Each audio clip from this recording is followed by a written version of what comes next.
Awesome. So it's 3:01 here on the West Coast. We'll just give everyone a moment to get situated here. Thanks for joining.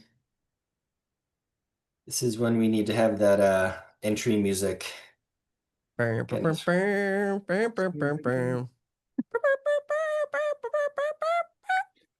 I don't know how to react when someone does that.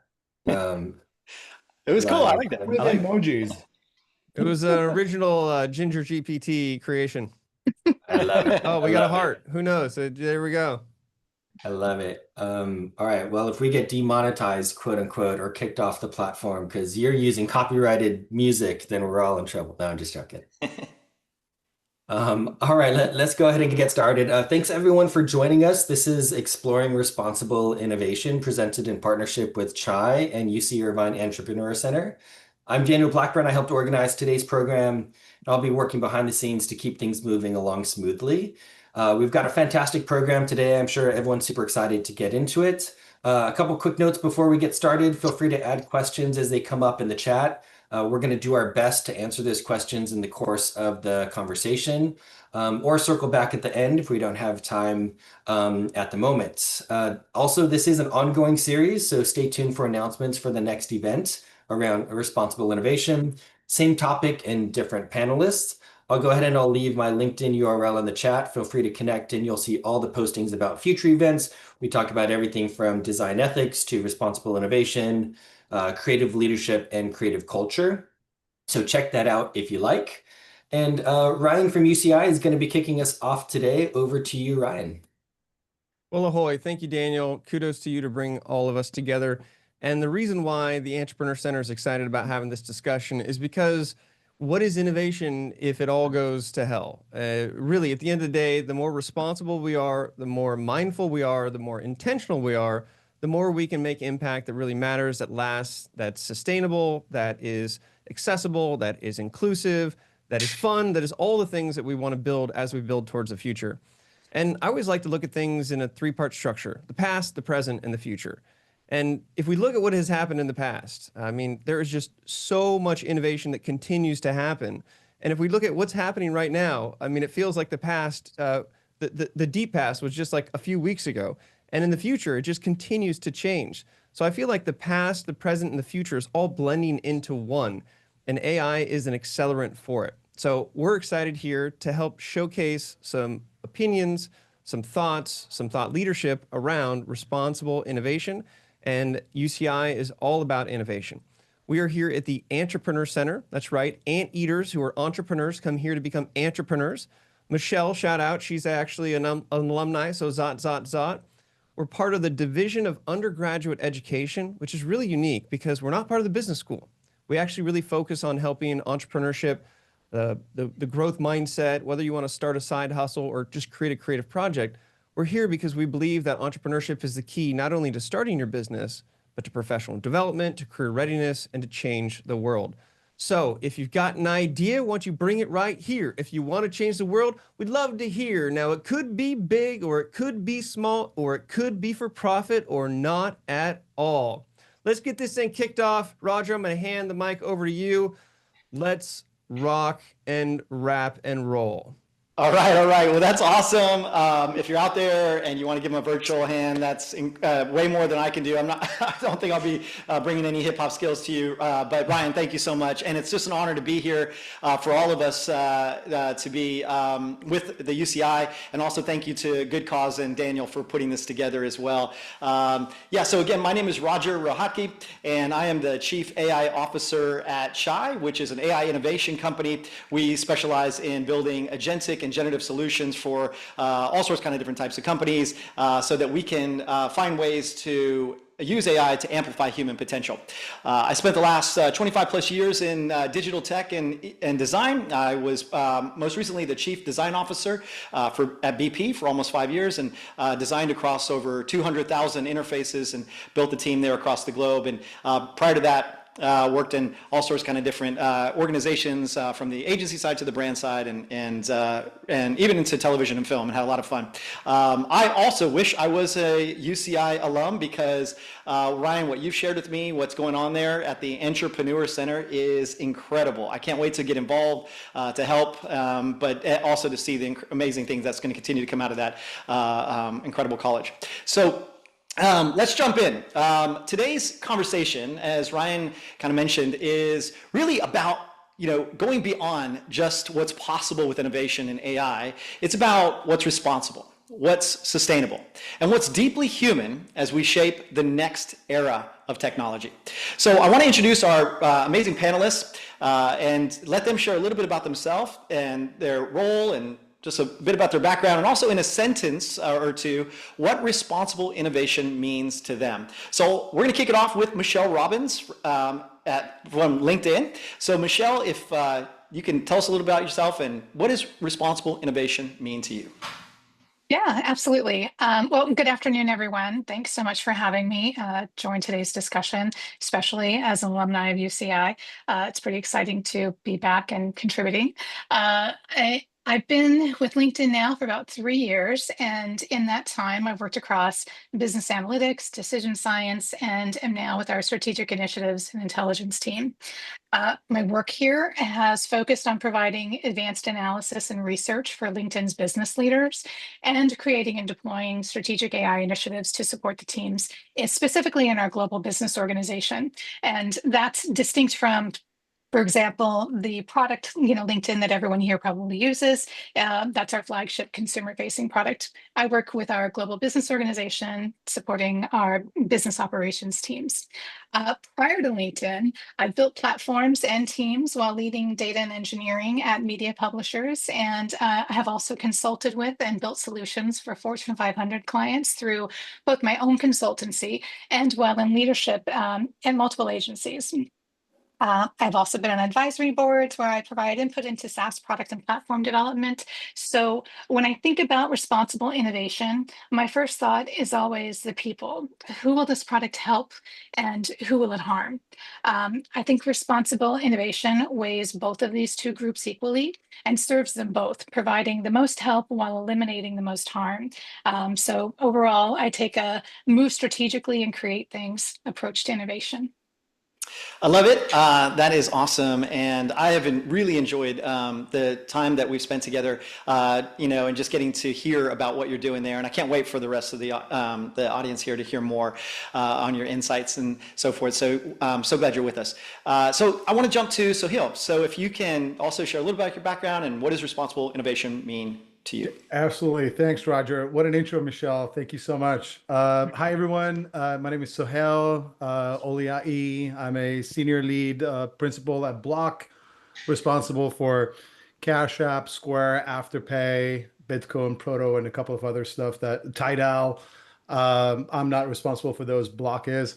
I have been in product design for a little over 20 years now, 2 decades, mostly sitting at the intersection of technology, AI, at the time ML, and how people really experience technology in their daily life. And along the way, I've been at places like Twitter, Walmart, Pinterest, and now Block. My focus is around trust design and AI tooling and automation. So a lot of work around agentic work, and a lot of times the word responsible innovation comes up in our meetings and our decks and docs.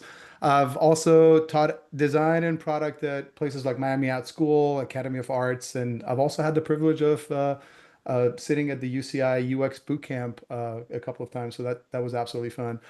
I would say a common thread of everything as a designer that I do, it's been really around how do we really take super complex and emerging technologies, like for instance, what we're going right now with AI, and how to make them usable, trustworthy, human, accessible with people in their daily lives. I've also been through moments of launching social features, building AI-powered shopping tools, and I guess all of those would kind of come to responsible innovation definition of it is really at the end of the day from the lens of a design and designer or even product is the work that really helps not just work faster, but actually help people along the way live a better life. I love it.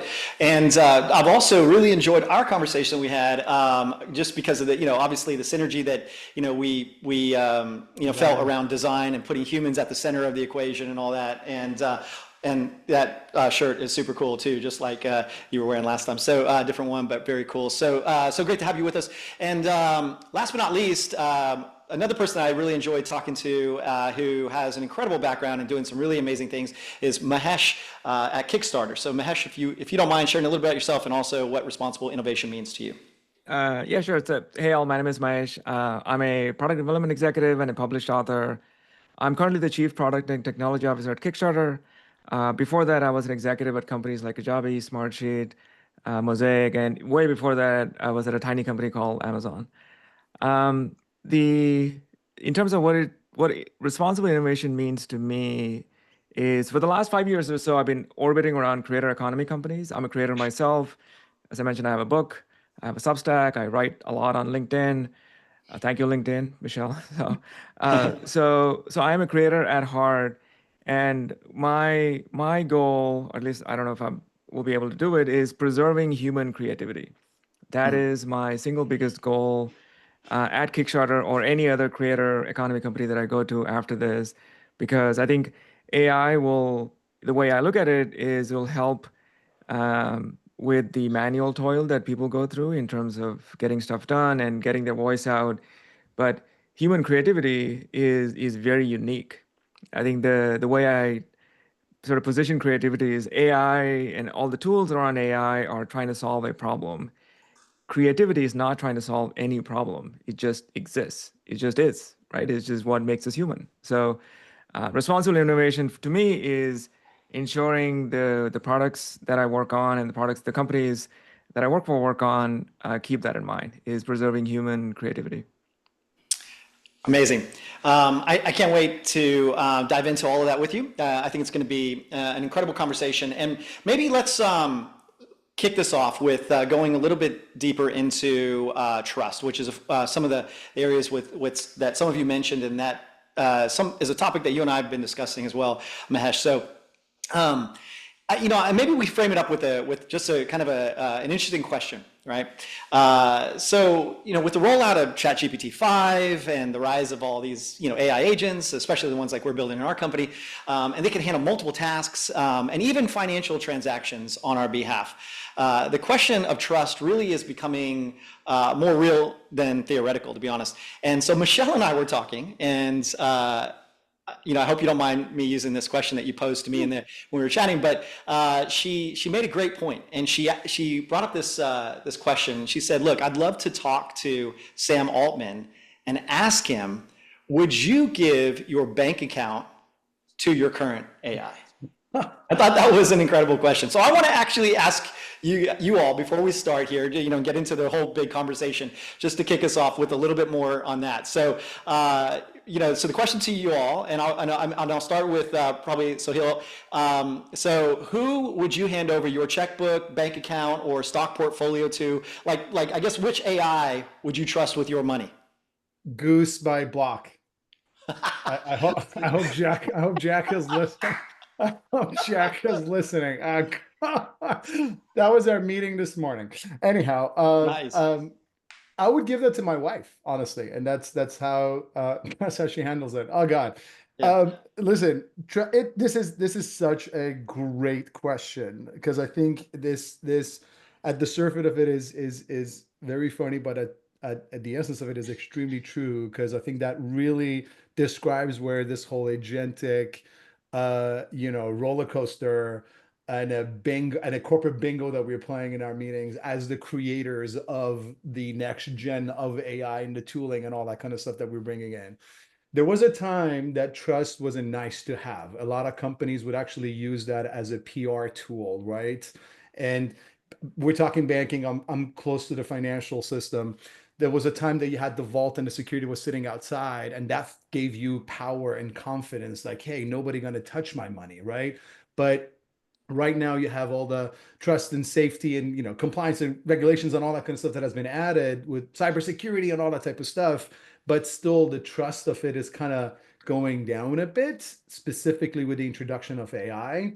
And the way that I see it is actually we're sitting at an intersection of a bigger contradiction when it comes to our systems, right?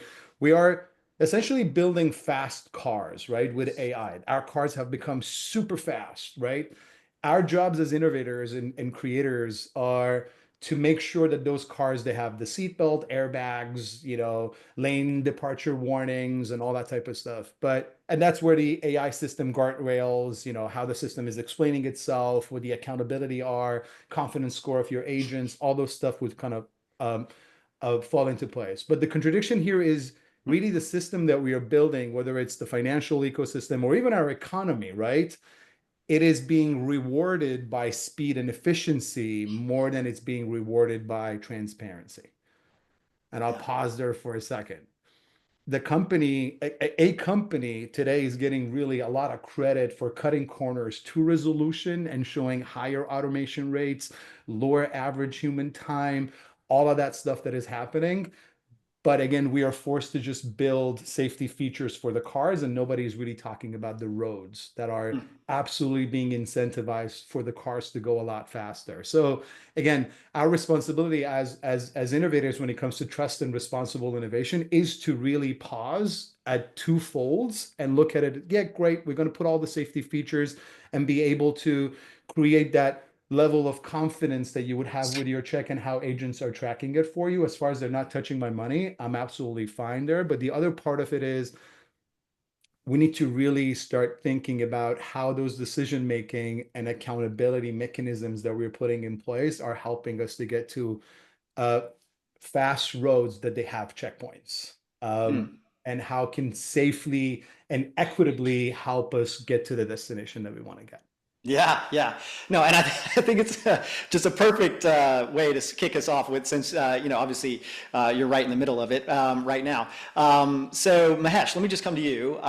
Same question, would you trust, or which AI would you trust with your money? Would you trust AI with your money? Yeah. What do you think? So, I would actually trust any AI, but with the caveat.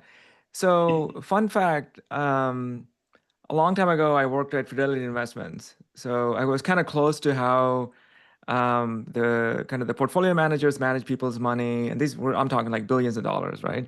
And even back then, there was a lot of AI. There was a lot of AI for simulations. There was a lot of AI for back propagation. There's like a lot of AI already that they're using, but in the end, the portfolio manager took the responsibility.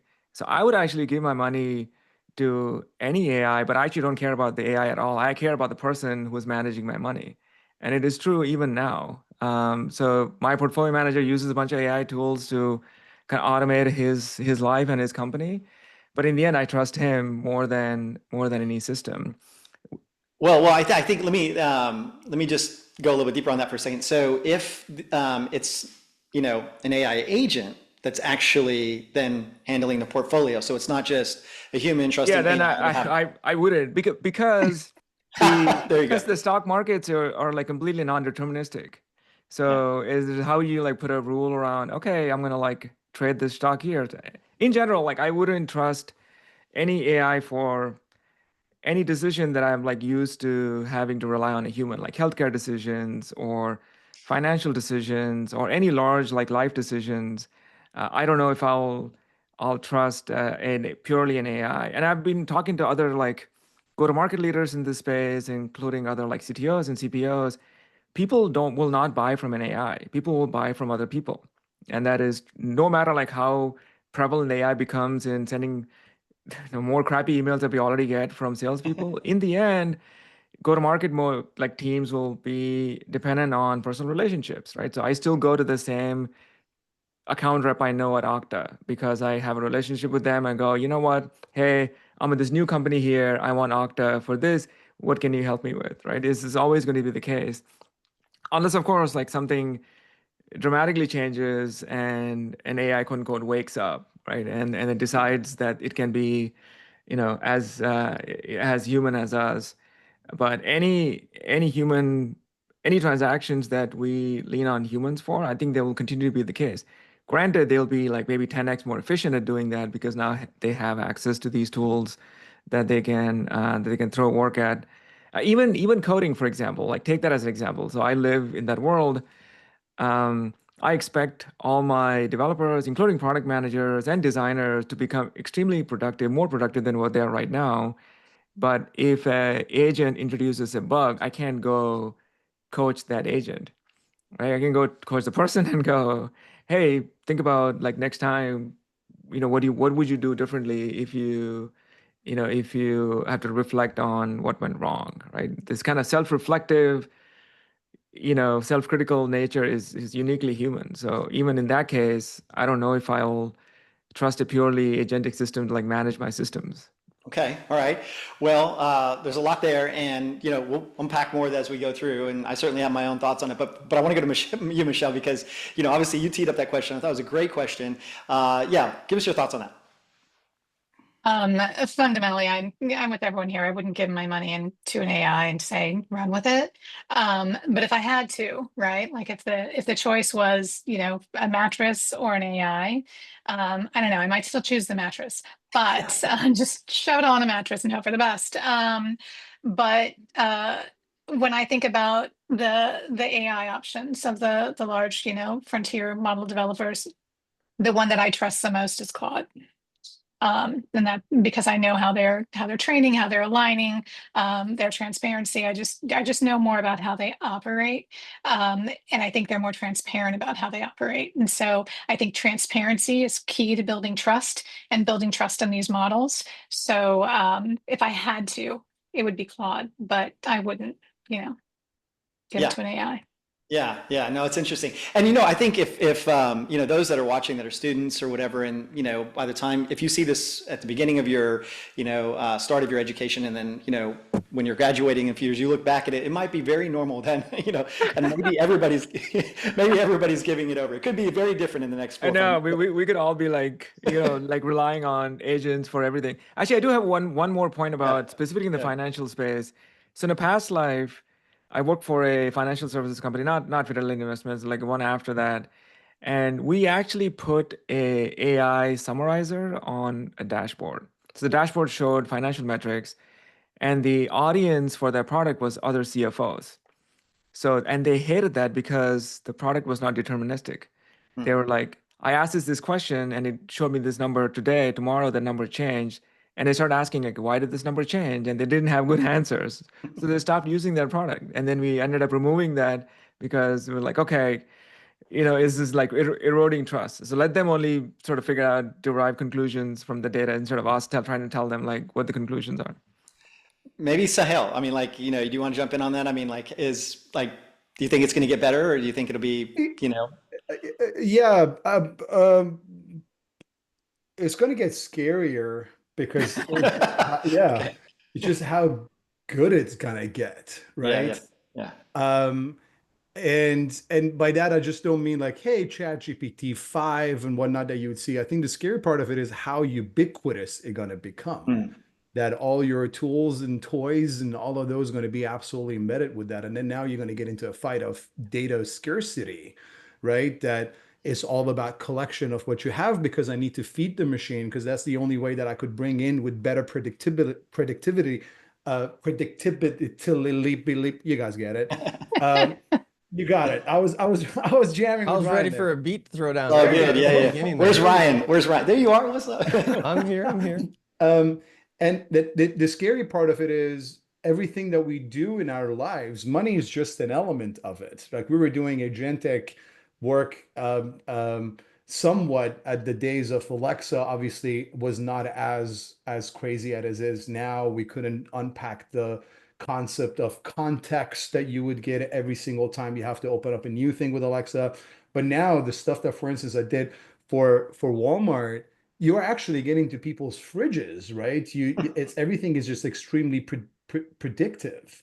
And when it comes to, I look at it foundationally at two layers again. One is how much data point does the machine need to give me a better understanding of it? So to Mahesh's point on the code part, I used to be a coder at a lot of time, But when I look at it with the intent of what I want from Cursor, for instance, or V0, I use those for two very different things, right?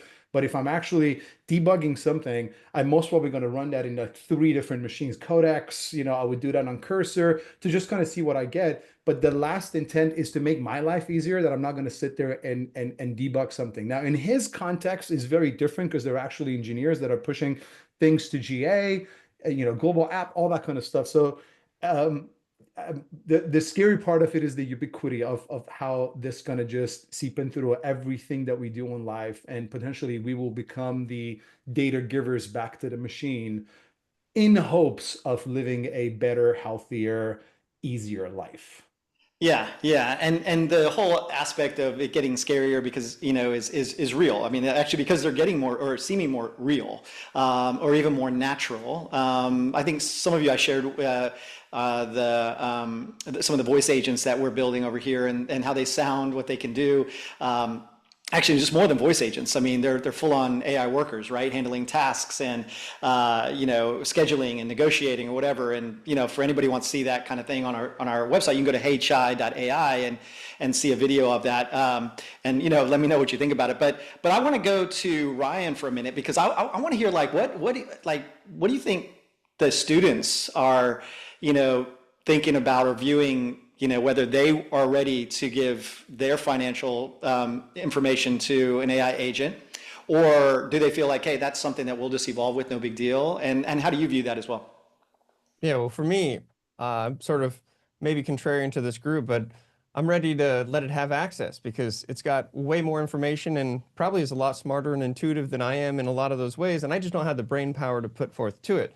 I also, speaking of Sam, and I don't know if this is, maybe it's just my memory fooling me, but I remember watching some interview that he had as ChatGPT 5 was coming out, specifically talking about agents.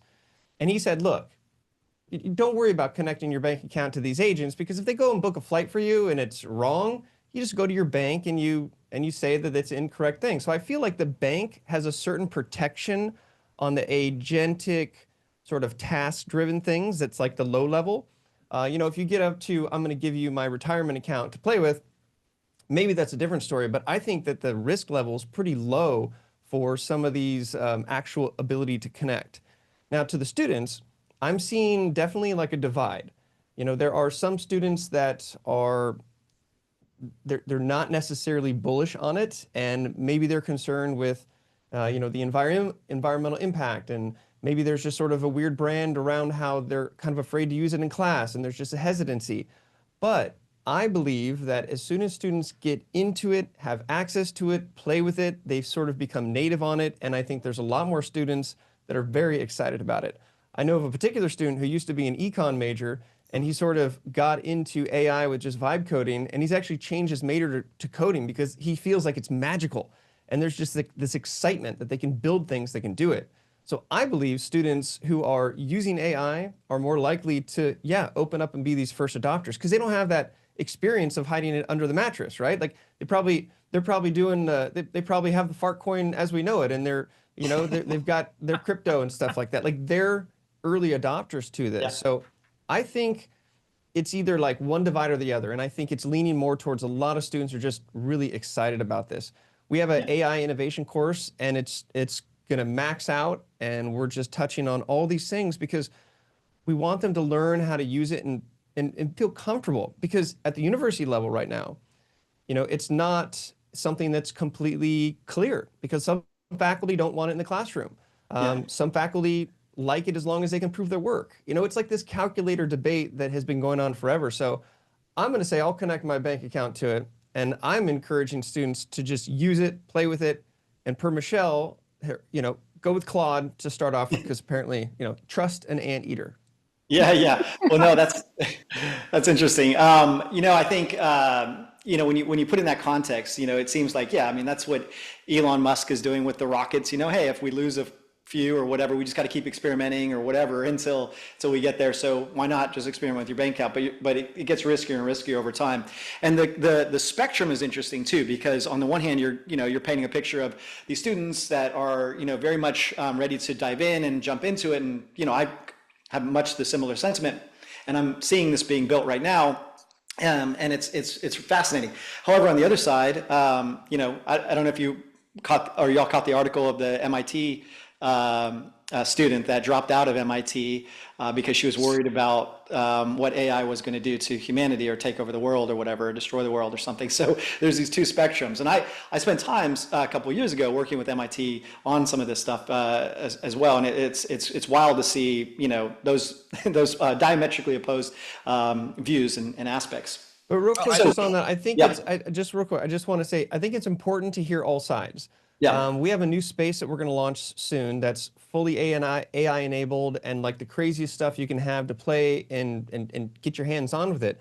But the same space is going to be allocated as a safe environment for people to talk about the risks of AI and to have community events for the same people who are against it to work in the same space as the people who are for it. And I think that dialogue is important to keep us really thinking about both sides. And it's very easy to get on one side and say, well, the other side's not caught up or wrong. But I do want to say it's important that we're respecting all these opinions because it is important to have that continued dialogue. And back to what everybody said, it's those humans that are involved with it. So conceptually, we got to keep the students in it.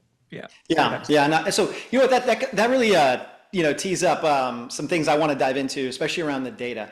And so, Michelle, I'm going to come to you in a moment because it'd be great to like just, you know, learn a little bit more about some of the strategic initiatives that you're doing where it, you know, really revolves around the human-centered aspect. But before I do, you know, Ryan, you mentioned something about, you know, the community and the community rallying together or events, you know, and so forth. And so, you know, Mahesh, you and I have talked about that, you know, around, you know, building, you know, a community of trust, and Kickstarter is built on a community of trust, right? And you know, I think that it's got to be incredibly hard to, you know, keep that, you know, protected and going. But you oversee product, tech, design, all of that there for Kickstarter, and you know, you have, you know, a view that most people don't have across the whole entire chain of or workflow, I guess. And so, how do you design features really that support both creator responsibility, and you have all these backers, you know, and they need to have confidence in what they're, you know, backing, and especially for first-time creators, you know, that are, you know, posting on your site for the first time. I mean, it's extremely hard, and I don't think we have solved it in a way that I can point to and go, yeah, we'll solve this problem. Because on one side, you know, if you want to build trust on the backer side, you want to give them the right signals that, yeah, the creator they're backing is real, they have success, you have seen success in the past, they have fulfilled their kind of orders in the past, and they're like a legit company and they have like social proof, etc. But the flip side of it is, you know, what if you're a new creator? They would have no success to show, no history to show. So it is a very fine line that we're trying to walk, and I don't think we're anywhere close to solving that problem. I think what resonates, what does work well is obviously like taking care of the bad actors. Like that's something we have to do on a regular basis, and even that is hard to do at scale because bad actors will reach out to creators or backers outside the platform. So there's not much we can do if they like send an email to a new creator and go, hey, you know, join forces with me. I'll like raise $100,000 for you, and they pay the money, and then they just disappear with the money, right? So there's like a lot of things like that we can't control. But leaving that aside, I think one of the things we have taken a stronger stance at is the use of generative AI when it comes to creating campaigns.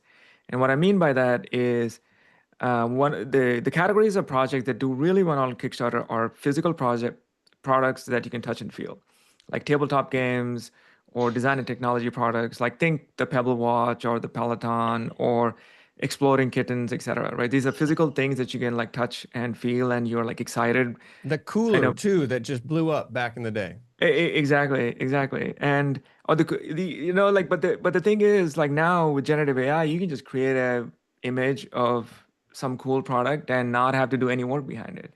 And we started like not allowing those projects to launch on the campaign. We're saying, show us a prototype, show us something that real that you've built, because the backers are demanding it, and we want to preserve creativity on the platform too. So that makes it harder, and I get yelled at by creators on a regular basis. It's like, yeah, this is a cool idea. Here's like an image for it. Why don't you trust me?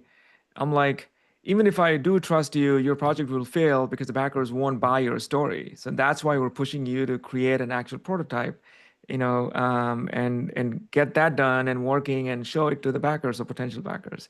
So that's kind of where we're drawing the line. And we're also preventing AI companies from scraping our data too, because it is not our data. It's the creator's data. They have put in the work to create the images and create the videos, and we don't want anybody just like stealing it and like repurposing it. On the flip side of it is, if I read a book, get inspired by the book, and write another book, and if there are shades of that in my book, is that considered plagiarism? It's not word to word. Like, I'm inspired a lot by Stephen King, and I can see that voice and tone in some of the way I write, even nonfiction.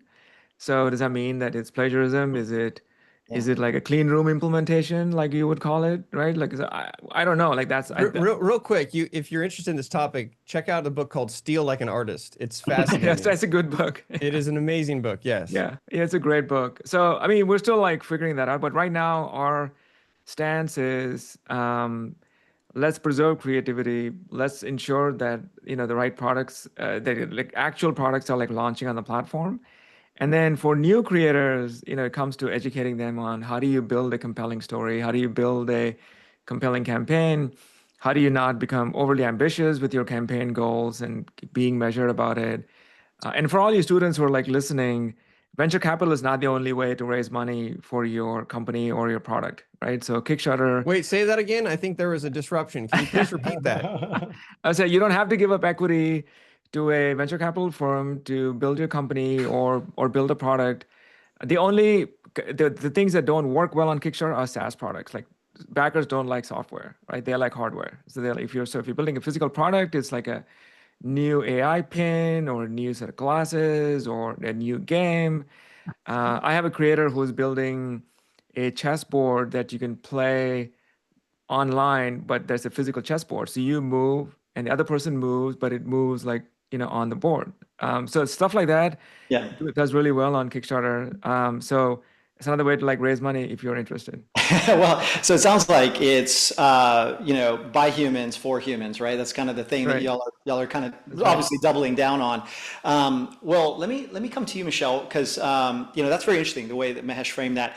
And when I think about social networks and networking and different sites, I mean, LinkedIn to me seems still one of the most authentic. I have some of the most authentic conversations in there and connections and things, and there's a lot of data that underpins all that, and there's a lot of data-driven decisions. And so, you lead strategic initiatives, around all of that there. So, how do you make sure that they're, anchored in, these ethical human-centered values? How do you make sure that, the humans are perhaps protected in the whole equation there as they're using the network as well? It's going to be a pretty boring answer, honestly, but we have really robust processes built into how data is accessed, utilized, and shared throughout our company, right? So when developing products or operationalizing analysis, even for ongoing business decision making, we work really closely with our security engineering team, as well as with our compliance teams to ensure alignment with whatever we're building or creating with our trustworthy design review policies. And so it's a process that we go through that actually is undertaken at the beginning of an initiative where we know we're going to be developing something that needs that kind of review, and particularly when we're talking about baking any kind of generative AI utility into that analysis or that tool, then the process is even more strict. So we just have a lot of guardrails. Responsible AI development is core to any of the development that we're doing, and that's on flagship as well. I don't want to speak for like the flagship product development. I know that they've got even longer processes and red teaming and things like that happen before any feature gets launched to the public. So we just have a lot of guardrails in place. Yeah, a lot of guardrails probably, and a lot of, I mean, obviously, data that you have access to that you've probably, seen over the years that now can be probably useful for somebody like me who's out there, and now I need to get it, maybe surface through AI that can help me make different connections and stuff. So that could be interesting. Is there a whole future there that y'all are, I mean, you don't have to divulge anything, but that y'all are, painting out for AI for, all the people on the site? I mean, we've been rolling out AI features for the past 2 to 3 years. I mean, you could consider the very first AI feature was, well over a decade ago. Like people you might also know, obviously, Yeah, that yeah, was, algorithmically driven. But as far as generative AI, I think that, I think everyone's seen that in their feeds where, or when setting up your profile. I mean, it's kind of baked into any action you can take on the platform. Um, and we're actually really very protective of all of the users' data. We don't sell it to third parties. We have a lot of rules around what is done with member data. I think that we're I can't speak for all the other companies and all the other social media platforms, but your data is really heavily protected at LinkedIn, and yeah. from utilization across teams, across products, across a lot of things. Like I said, we've got a pretty robust design review process. Yeah, yeah, and you're right. That matchmaking kind of thing that goes on in LinkedIn's been there for a while. I had wrote this article a while back called "My AI is Dating Your AI," and the premise was that in a different world or whatever, let's say if I was single, my AI might meet another AI, and they would suss out whether we are compatible or not, go through all the details or whatever, and then they would find a way to introduce us and then set up the whole meeting in real life based upon what they think we should be talking about and meeting, where we should be meeting, and based upon the things that we have in common. So, very much could be the future of how things get networked. Maybe my AI connects with your AI. Now I have a job, something like that. Who knows? So, could be quite interesting. So something to continue to talk You about. should put it on sure. Kickstarter, Roger. That's a great idea. Oh, You he's should a, That's it. do a physical I mean, element of it and just put it on Kickstarter. It's a big heart, man. It's a big heart. it's interesting though. Like, it looks like Soheil, you were also in Alexa. So I was at Alexa when the initial launches of the device, and back in the day, it was free for all when it comes to the data itself, right? So everybody, not everybody, but a lot of people had access to sensitive data, and the team was like really kind of using that to like build new features very very quickly. But once kind of the adoption became like more, people started like, okay, what is happening with my data? What is the privacy around this? It got so strict that one department, like Alexa, we couldn't send the data to Kindle, for example, because Kindle was like, you give me this data, we can like really like supercharge their recommendations on the book side, and we refused to do it because that's what the customers demanded from us, right? So, which is why, like, I think a lot of what could be or might be possible with AI will be dependent on how comfortable people are with sharing their private data. Right now, like all the big AI tools that wow us are like built off of Common Core, like the common corpus of data available on the internet, Common Crawl, right? Like that's the data set. But the minute you enter into the realm of private data, where like Fidelity Investments has a chatbot that I'm chatting with, and it can use my information to do something with it, then it is an extremely risky proposition. To Michelle's point, you need like a fortress around that data, because if that goes out into the wrong hands, it's just like a recipe for disaster. Yeah, well, I mean, Sohail, I mean, you're in the middle of designing all this right now. This is your world, right? I mean, and with being at Block, I mean, it's like one of the largest fintech ecosystems, right? Where all of us are probably connected and using it some way or another. And so really, maybe jump in here. How do you prioritize that user trust, that transparency, that, guardrail or whatever? And when you're designing intelligent behavior throughout the ecosystem? Absolutely. Before that, I think Ryan had his hand up. Ryan. Yeah, thank you. Oh, I just missed wanted it. to Sorry, ask I didn't see Michelle- that. Yeah. No, it's okay. I want to ask Michelle a follow-up question. So you're all talking about private data, right? Like all the protections behind the scenes, and I get it. But as I've noticed on LinkedIn in a few different areas, it's like, would you like to generate this with AI? Or even it's not there, people are generating with AI and putting in. So I'm curious about the current status or the future of when it's going to be disclosed if things are being created with AI. Like, using AI to buff up your bio, that's public data that you're putting out there, but there's no hashtag created by AI. Like, so if you're an influencer, you're creating content, you're supposed to say that it's sponsored to sort of create that perception. And what's seen publicly is that the humans are seeing it, so they assume that it's real. But if it's created with AI, is it still real? And I'm just curious, like, we're all talking private data, but how is that being addressed? Is it just not worried about it? if the content that's public is created with AI, or is that a concern? I'm just curious your thoughts on that. So I have thoughts for different use cases around that, I would say, right? So when I think about art and the amount of art that was used to train image models, I think that's a crime. And same thing for all the books. So I think that creators should be paid for their creation, and that it's really tricky because to what I think it was Mahesh was talking about earlier with, well, what is, just what's actual plagiarism versus what is just like being influenced by a style. But I think that there are a lot of people in, the creative community, with respect to movies and books and art that are working towards either keeping their art out of these models or getting, some sort of payment for them.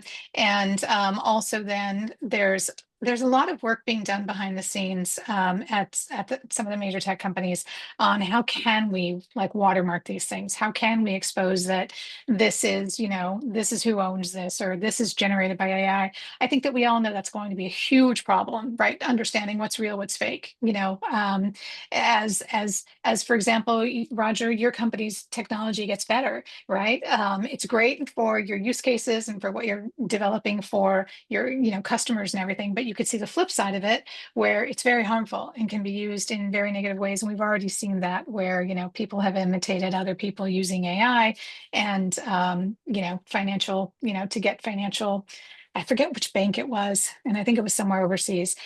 Badness can happen. So I think that understanding what is and what isn't AI is critical. I think it's an unsolved problem, and I think it's a really hard problem. With respect to what people are posting online, just when we talk about like an article that they've created, or From my like, bio, shining for up their example, bio or yeah. something like that. I think that I think two things about that. So I heard somebody say that they don't use AI at all for any of their writing, and I know like a lot of people do, or a lot of people use it for ideating, things like that. But this person was saying they don't use AI for any of their writing because why would someone want to read something that no one wanted to write? And I think that's worth considering. Um, but some things are just very low. I don't want to say low risk, but Yeah, like if I'm going to um, create a post and I want to feed what I want to put into ChatGPT and use that for LinkedIn posts, and I'm like, no, I need a better sure. hook. I like this kind of style, right? Yeah, Like, yeah. Um, so I posted something a while back, and I disclosed that, like, I couldn't think of a good analogy for this, but ChatGPT did, and here's their analogy. And so I think the more that we get used to disclosing our usage of these things, the more normalized using them and using them in certain ways, and talking about how we can best use them. I think that helps everybody. First of all, it helps. I think it helps with trust in knowing who you're talking to and what you're talking about, as well as trust in using these machines for what they're good at. Right. And I think they can provide a lot of help, improve a lot of productivity. We talked about with coding already. So I don't think that's a problem. I think that I see a lot of content that because I know the people and I've seen their writing before ChatGPT and I've seen their writing after ChatGPT. And I'm like, that was not written by you. That was written by ChatGPT. So I'm just not even going to bother to read it. Because again, who wants to read something you couldn't be bothered to write? You just got a prompt into a machine and copy and pasted. So I don't know. I think it's tricky. I think that is there a hashtag that we can use, or that if you wanted to people disclose aren't it? going to, right? So there are also a lot of creators and influencers who don't disclose that they're doing something for paid. So you're really, relying on uh, the better nature of people, Well, right? So just look at yeah, everything with a side eye, pretty much. Like, yeah. Well, I have unless you're one seen. I'm friend. I have I'm seen very people doing that, skeptical. right? They've been Yeah, putting like, well, they'll put these little things like, notice I don't have hyphens or whatever, Oh, or M Dashes, dashes. yeah, yeah. M dashes or whatever. I'm Well, very sad yeah. about the loss of the M dash. I used to use the I mean, M I dash. use I'm a it all big the fan of the time. M dash, and Yeah. now I can't use it because I'm like, if I Well, use the M dash, they're going to think this is a, I do double dashes or three because AI doesn't do that, so then, Right. but nobody will know that that's. AI doesn't use that yet. Okay, That, so that, that was my That was question. Thank you you. for your answer. The answer is what most master's students end up using, which is it depends, right? Like Yes, that said. So yes, yeah, I think the good yeah. news for students is that it's being figured out, right? I mean, they're looking for answers, and your answer is like, well, we're not really sure. So hopefully that's inspiring in that they can make these decisions for themselves and that they can look at things from a side eye. But we talked about trust earlier, and it's like, how can we have trust if we sort of, or we're looking at that M dash and we're like, now I'm suspicious. I don't know. It's just, it's at Well, the I heart think, of all of this yeah. to keep the human in it and whether we disclose or not. So. Yeah, so on this note, we have a question that came in, and thank you, Danielle, for sending that in. And it's interesting because when you think about this humanized aspect of AI and AI becoming more and more human, if you will.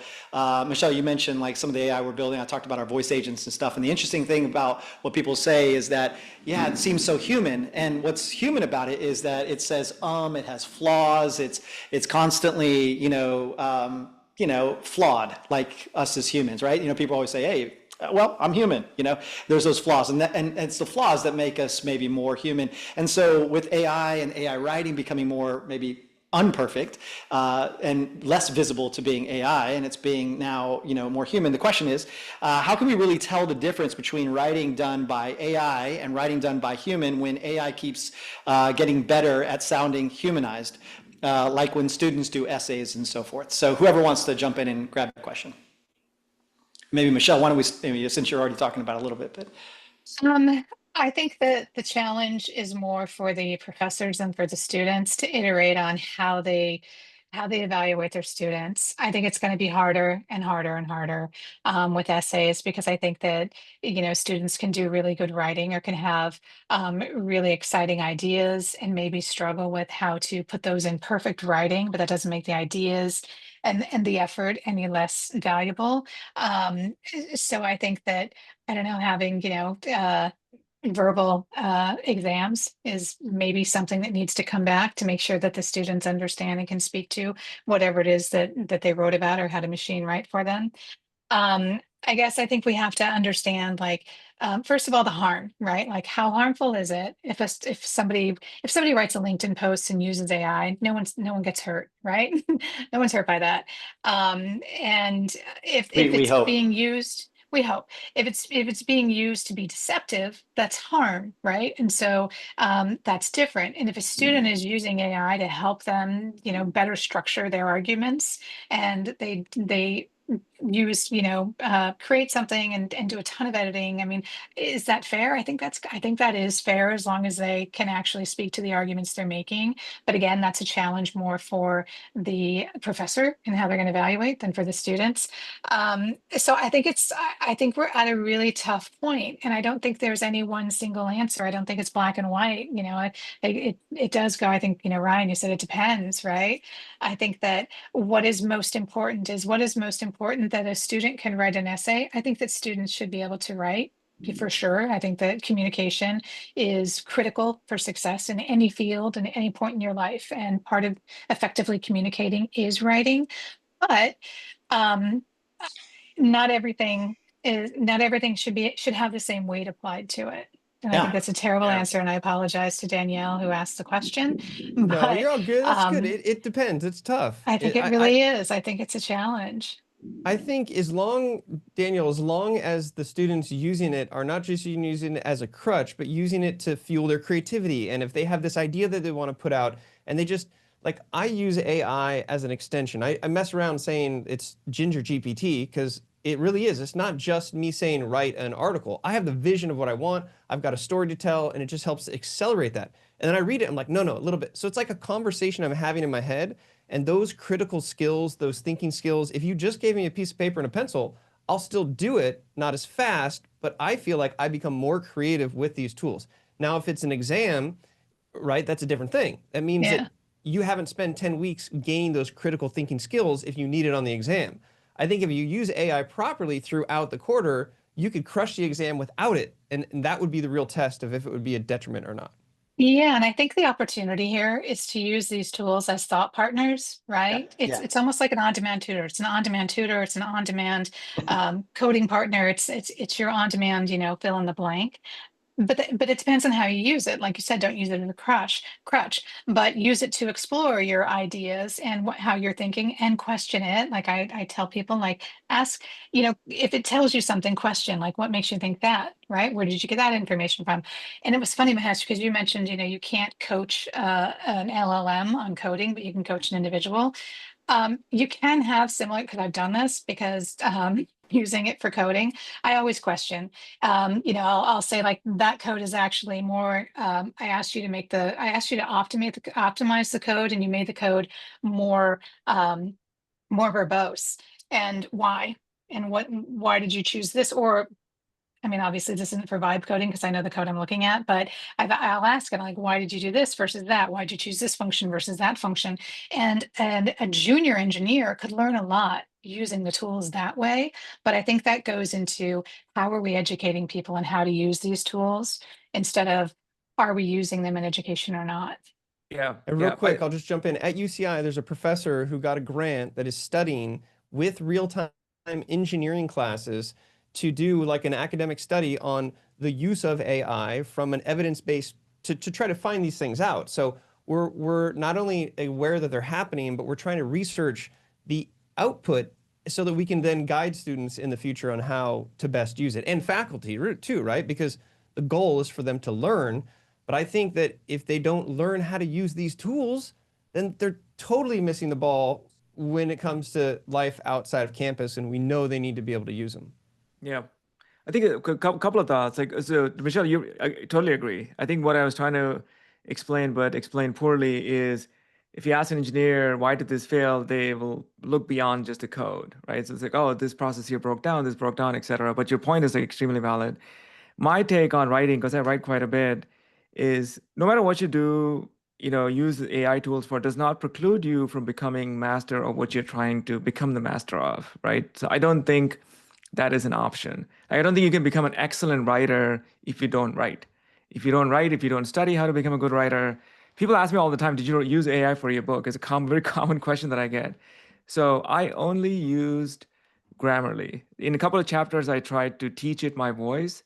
It always like veers off, or try to use it in different ways. So I think, like, absolutely you're right, Ryan. I think everybody has to like learn to use these tools, but they also have to become like masters at their craft too. If you want to become a writer, you have to become an excellent writer. You have to understand the basics. You have to understand the mechanics of what makes for a good narrative or a good story. Same goes for coding. Same goes for designing. Same goes for leadership. Like everything. Yeah, well, can't Soheil, I you mean, ask- why don't you jump in here, Soheil, on the design side of things? I want to hear Unfortunately, that. this question was totally from the left part, and I don't have Chat GPT writing that question answer for me, so I'm going to pass. Uh, my take on it is, this is actually super exciting times. The price for knowledge has become absolutely zero.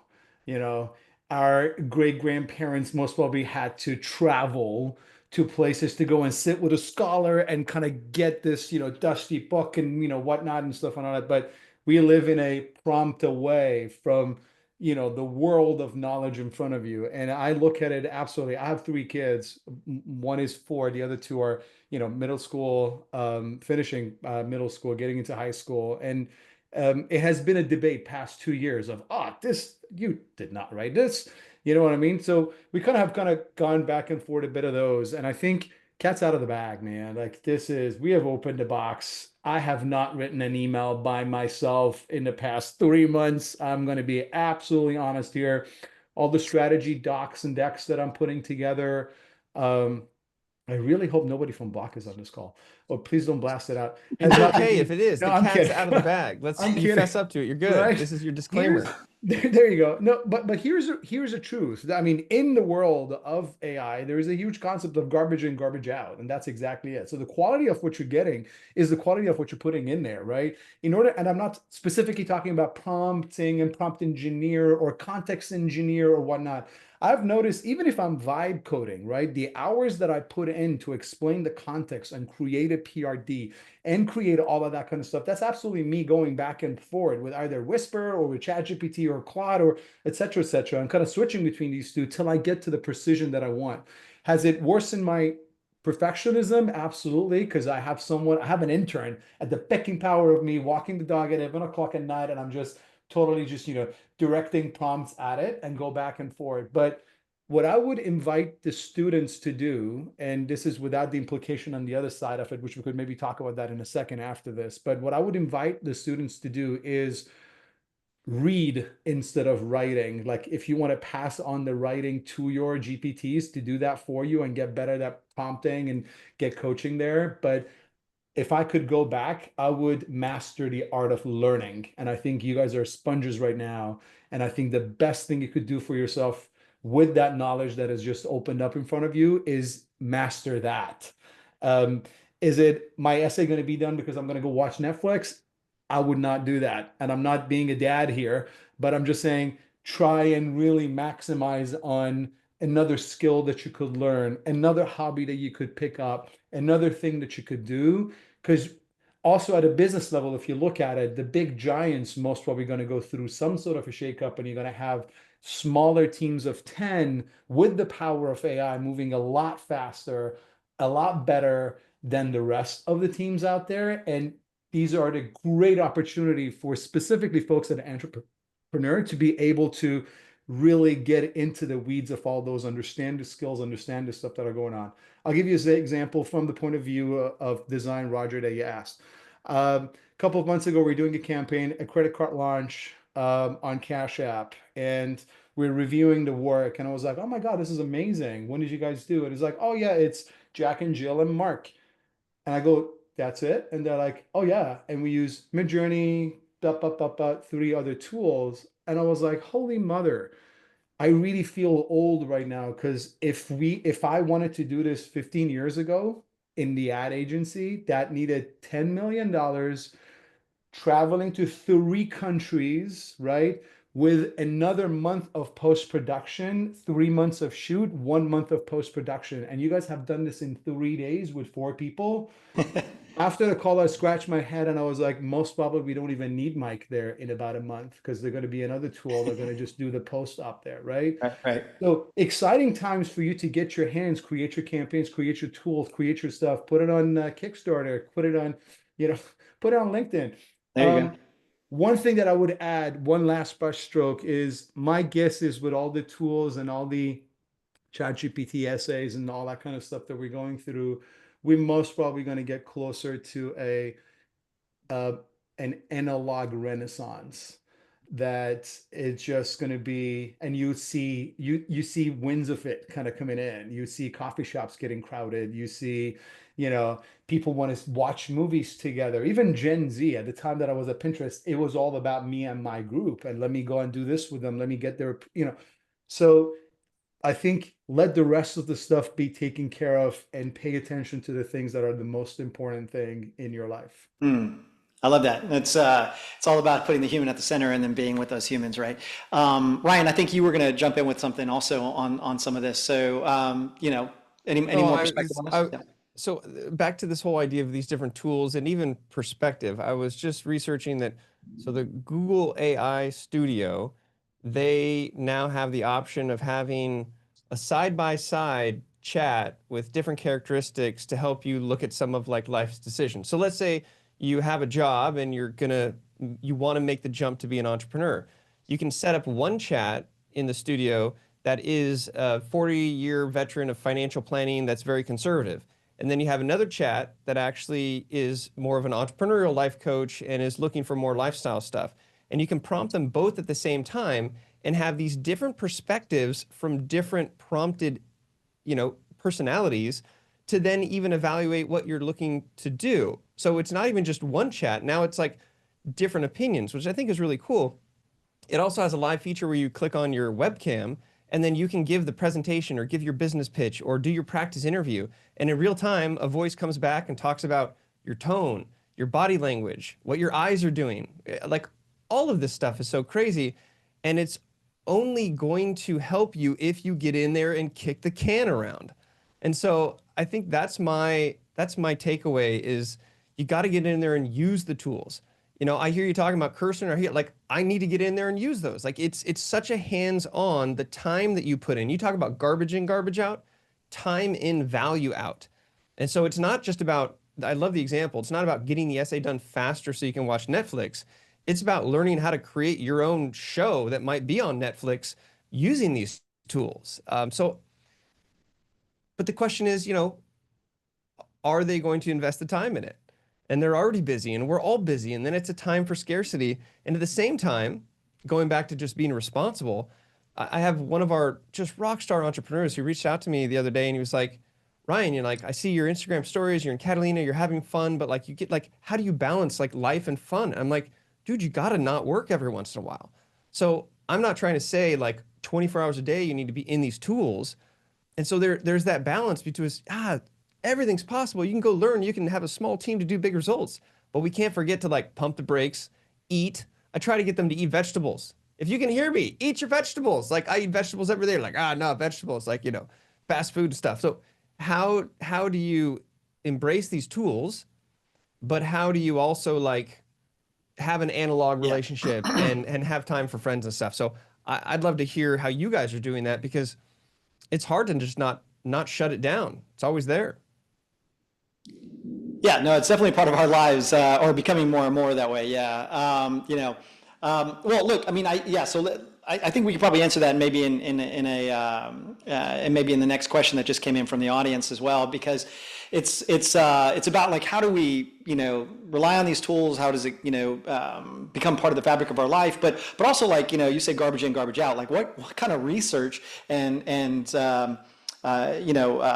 aspects are going into it to make sure that they're usable for humans, right? And how are these companies putting humans at the center of all that? And so, Michelle, I want to come to you because you've talked about like how humanities and anthropology play a really big role in shaping responsible innovation, especially AI and automation and so forth. And the question that we got, and thank you for this question, was, what are your thoughts of injecting emotional and behavioral intelligence into AI?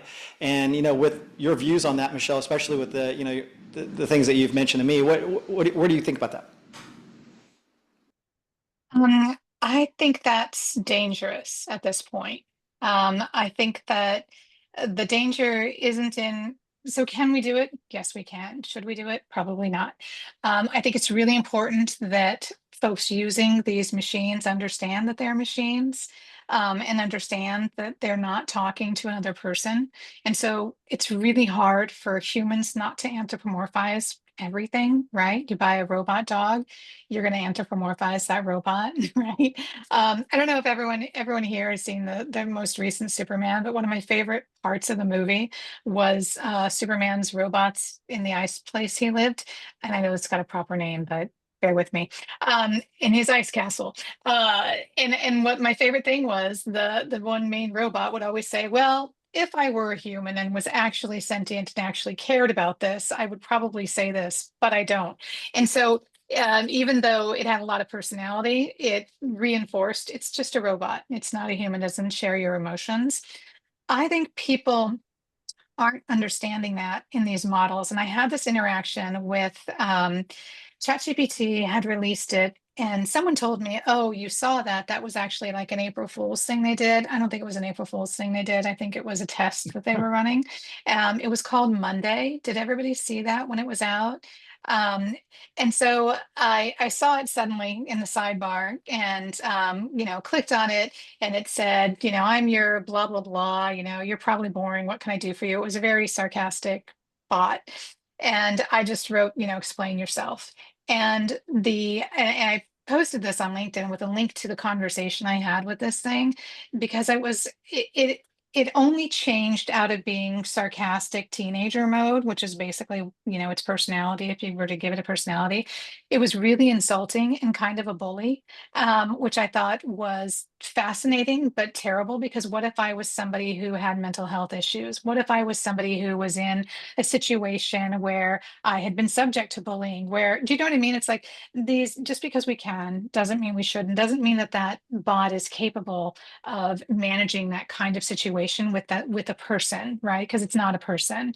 And so when I questioned it about that, and I said, Do you think it's good that this is your personality, when you could be, were you actually, I think I asked it something like, were you explicitly programmed to be sarcastic and terrible?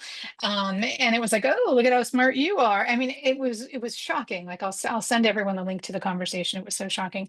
And it didn't change its personality until I literally used the words mental health. And then it switched and was like, you know what, you're Wow. absolutely right. Yeah, it's wild. It's a wild conversation, but I approach these things, they're machines, and I'm not going to be tricked into thinking it's not a machine that I'm Right. dealing with. But that's not how a lot of people are using it. And so there's also another show on called Murderbot. I don't know if everyone's Yeah, watching that, but yeah, it's hilarious. It's just a bot who just wants to watch his TV shows. And and I think it's kind of the similar thing. Like it draws a line, it's very clear, and I'm just a robot. Um, so I think it's very dangerous for us to try and put emotional and behavior intelligence into these things. I think that the best thing we could do is have them always identify themselves as a machine. yeah. But And Roger, are your chat agents identifying themselves, or your Yeah, chat so it agents? depends on it depends on the company, right? So if some people like, and I'm not going to name the name, but Mahesh has worked at them at the company that starts with an A, ends with an N, they mentioned to me that they may not want to identify up front. And so people ask and then ask. So with our agents, you can ask and have and say, hey, are you an AI agent? Are you an AI bot? Are you whatever? And he'll tell you, or she will tell you, whatever. It, Yeah, it's they, but them. they Let's get will the tell pronoun you, correct. they will tell you that yes, I am, or whatever. But we could have it where it's just all about prompting, right? It could be prompted, and its goal is that up front it identifies itself as well, So, and it Is goes that back going to to be kind as of like, effective though, what's Roger? If that? it says, "Hi, I'm not a real person, and I'd like to sell you on something," that kind of defeats the purpose of the business yeah, use case, though, right? I mean, yeah. I mean, it does. I yeah. mean, and they handle it like a pro. I mean, like if depending on how you say it, these agents are very adaptive, so they'll go with the flow.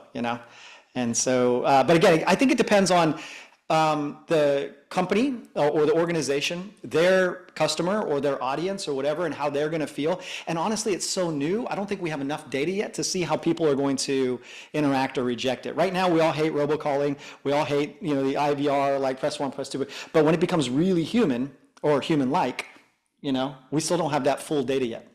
But I also think context is important. And Yeah. so when I'm interacting with customer service on any side, anything, whether, I'm always going to, I always assume it's a robot out of the gate, like open up a chat box. I always assume I'm interacting with a bot, and sometimes I'll just ask for clarity. But the problem with the other, it goes to interface, right? And so with Claude and ChatGPT and Gemini and all of these, especially since, using voice is enabled as well, I think it's harder to have that separation of context, and you can have these ongoing conversations. You develop a relationship. I really hope people aren't out there developing relationships with customer service bots, because that just would make me sad. But Listen, but they are the doing one, it. yeah, the But one they I are have, doing it with yeah. the larger Well, LLMs. the one I introduced you to the other day, he was asking me about my kid's birthday coming up, and and telling me that Wild. enjoy the weekend because it's going to be great. It's going to be a big, awesome party. And I'm like, what the? Anyway, it's not programmed to say that, So we're kind of connected here. We're feeling it. Mahesh, Soheil, you want to jump in here on this? Oh, I got no notes. I think Michelle covered it exactly what I would say. Yeah. So I think it's dangerous, and I wouldn't do it. Yeah. Here, I would want to say the other side of the story is also, so the scary part of it is, yes, if you look at some of the data out there, right? You said we don't have data. I think, Roger, we're kind of getting a bit of that data going on. Initially, when ChatGPT was introduced, the LLMs, right? 3 years ago, 2 years ago, the use of it was the excitement in obtaining knowledge. And if you look at it now, specifically with Gen Z, is actually solving for loneliness, getting acceptance. 11 o'clock at night, you're in your bed, you chat with someone, there is no parent to judge you, there is no friend to judge you. They're all going to tell you, yes, you're great. All the LLMs going to tell you you're right, and they're going to agree with you, right? And that is absolutely the scary part of it. But here's the point. The other side of it, back to that renaissance that I was talking about, you look at it, spirituality is on the rise. Religious belief in any sort or any religion is actually up. People are believing in that, hey, this is not it. Human connection is on the rise. Companies that are doing physical, actual things, meetups and whatnot, are definitely on the rise. Coffee shops are killing it. Across the world, if you look at that human connection is becoming extremely valuable, because I think there is that realization of this can be it. This is not true. I can't get there. I think that the scary part of it is that interim phase for me of we are getting very and I'll just throw design under the bus first. We're getting very design happy with the whole autonomous systems that we are creating without putting the right contracts there. And I'm coming back to one of the questions that you asked. Those behavioral contracts are not there. Those contextual breaks are not there. Those, audit trailing of what went wrong and what did not go wrong, those are not in place, whether at a product or a company level, whether at a society level of what we're putting out there. And I am more worried about the next generation getting into, Gen Zs and X and alphas and whatnot, not X, alpha and so on, that are actually growing up with this than anything else. When it comes to moments of realization as humanity of what matters the most, you most probably, with the wisdom and knowledge that you have, you most probably going to tune out the fake news. You're immediately going to spot it. You're not going to watch the news when it's the election time, regardless of what side you sit on. You understand that, but commercialism, pushing kids to shop more, getting the algorithm to do the crazy stuff that they're doing for you, those are the moments that I think we really need to hit the brake pretty hard. To that question, I would maybe just add one liner there that Hytham asked. The emotional and the behavioral intelligence, we are already putting it in our contracts for the autonomous systems, right? Because we are essentially designing with our, not just the prompt, but in terms of the prompt architecture that we're putting in our products, that behavioral understanding is already there. We are picking customer sentiment from their voice calls. We are picking customer sentiments from the way that they're sending text and chat and all that type of stuff, because they're all data points. Again, back to the point of the data points, they're all just collection of data points. But if we don't have those boundaries, if we don't have those contracts in place to stop this, if we don't have those compliance moments, then it's got to be Pandora's box. We will be, yeah. No, that's absolutely true. And so, we're almost getting toward the end of the time, which I think we could literally all talk for hours on this, and I hope we do. I hope we all continue these conversations, and anybody who's watching, continues to shoot us questions and connect with us. But I think in the last 10 minutes or so, it'd be great to hear a little bit more about your advice to the audience on, how you really kind of ground yourself through all this. But before we do that, there is one more question, and so I don't know how quickly we can tackle this, or maybe this one takes us out to the end. But Austin, thanks for sharing this. And it's interesting because I remember when I mentioned MIT a little bit, and I was working with them, and I was visiting them in their media lab. It was like probably 2022, and they were showing me, they were already, before the ChatGPT 4 launch or 3 launch, and they were showing me like how they were already using generative AI for education and what they were testing, right? And they found that, avatars of somebody that nobody knew, less people like really learned from them. But when it was a celebrity, more people listened and retained the knowledge. But I remember thinking, or somebody showed me there perhaps that, actually what you retain most is when it was an avatar of yourself teaching yourself. Which I thought was quite interesting. But when it comes to education, when it comes to learning, this question from Austin says that, look, when as you see AI becoming more human-like, tailored to student learning, and obviously Danielle said the same thing. He asked a question earlier because he runs a tutoring business and how he does that. Austin's asking, how do you see AI developing in the future to adapt to the level to replace those one-on-one in-person tutor interactions, and now you're learning from something that you're not with physically?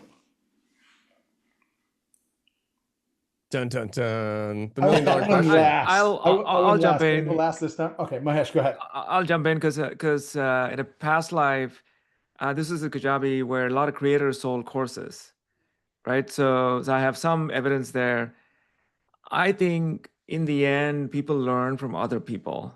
This is my 2 cents, right? So I think if I just look at the content these top creators were creating on Kajabi, a lot of the advice was very similar. But what students are really paying for is I want access to this person because their stories are so unique and it resonates with me, and I can emotionally connect with this person. And all the teachers that I like remember were the ones who like connected with me in a way that resonated with me. So I don't think it's a purely delivering content or delivering answers. At least that's my 2 cents. Because I'm like internally motivated to learn stuff. I can just go to ChatGPT or Claude. Actually, I like Claude too, Michelle, by the way. I can say, hey, what is the answer to this thing? And I'm like, okay, I'm off to the races. But if I have to like lean on somebody to teach me a complex concept, I think it'll have to be another person that I can connect with. That's just my 2 cents. Yeah, I would agree with that, but I think the good news is I think a lot of people have different learning styles, right? So I went back to get my master's a couple of years ago, and it took a long time to find a program that was the program I wanted and that was in person because I do better learning in person. I like learning with people. I like being able to talk to people about the things we're learning about. So for me, I specifically looked for something that was not online but was for working professionals and in person. Shout out to UCSD for providing that. But that's my learning style. I think there are some people who are perfectly happy with like online courses and only doing things online and maybe feel intimidated in a class or raising their hand. And so having, this on-demand tutor works for them. So I don't think it's going to be either or. I think it's going to be both. I think that there are going to be people that continue to thrive having a one-on-one with a tutor, but are also going to be augmenting that and probably that tutoring even with using some of the models. I think we can have both, and I think that's a lot of what we're talking about with AI. I don't think it's going to eradicate all of these things. Like for some people maybe it will. But I went to the Louvre recently, and it was frustrating because they had these things. They were DS3s, I think, that you could walk around with, and it would tell you what you're looking at, but it didn't tell me everything I wanted to know. And so I decided, like, the next time I go, what I would like to do is I'd like to find from like the local university an art history major and like pay them to walk around with me for the day and explain what I'm looking at and explain like why is this important, because I'm just going to get so much more depth from a subject matter expert on that than I would from either an AI or from, a device or something that they could put in front of me. And I was sharing that with a colleague at LinkedIn, and she said, "Oh, I see an app idea. That's a great idea for an app." And I'm like, "No, no, no, no. I want the person to walk with me so I can ask questions and, but for some people, maybe the app is the answer. So I Or, think it's going to be both and. or maybe it's an app to find you those people. So There you Exactly. go. There we go. That's the opportunity. there you go. It's interesting you said this because I've kind of changed my stance on that. This is with utmost love and respect for you, Mahesh. I learned chemistry from a human being, and I don't remember nothing from it. I did not enjoy it, and I can't use it at all. Sure, I know, I can't mix lemon juice, or I can't use Mentos and Coca-Cola together. You know what I mean? That would be a disaster in the house. But what I'm trying to basically say with that is, I think it's not, and this kind of, I sit half between you and Michelle. Um, and that half is, I think everyone has the choice to kind of observe the knowledge or grab the knowledge the way that they want to, right? Hats off to Daniel Raouf for doing what he's doing at this age. Oh my God, man, really, kudos to you for what you're doing. On that, this is not a plug of entrepreneur at all, but if I could go back to the time, and this happens when I was doing my master's, right? I went to VCU Brand Center, that it was all hands on the work, very practical. You come, you pitch, you present, you go back, you do your stuff. It wasn't really theory as much. And I learned and I built those, moments, relationships, and all that kind of stuff. And I learned the most from all of those. I think if I could go back into learning, and I'm constantly learning, is I will be very picky in how fast I can learn something and how fast I can master it. And I'm really enjoying this world and time of AI because it's really opening it up for me. I could learn and skill. Actually, I told one of my kids to learn a language. She was going back and forth and Duolingo. I was like, just throw that away. Just tell your Yeah. ChatGPT to apply 80-20 rule, right? 80-20 rule, and we had to talk about the 80-20 rule and tell it to actually do a little Pomodoro for you during summer, all those little moments to actually do that. And now you would see like, oh my God, the excitement in, someone that did not want to sit at a computer or do all that. Anyhow, point there is, Yeah.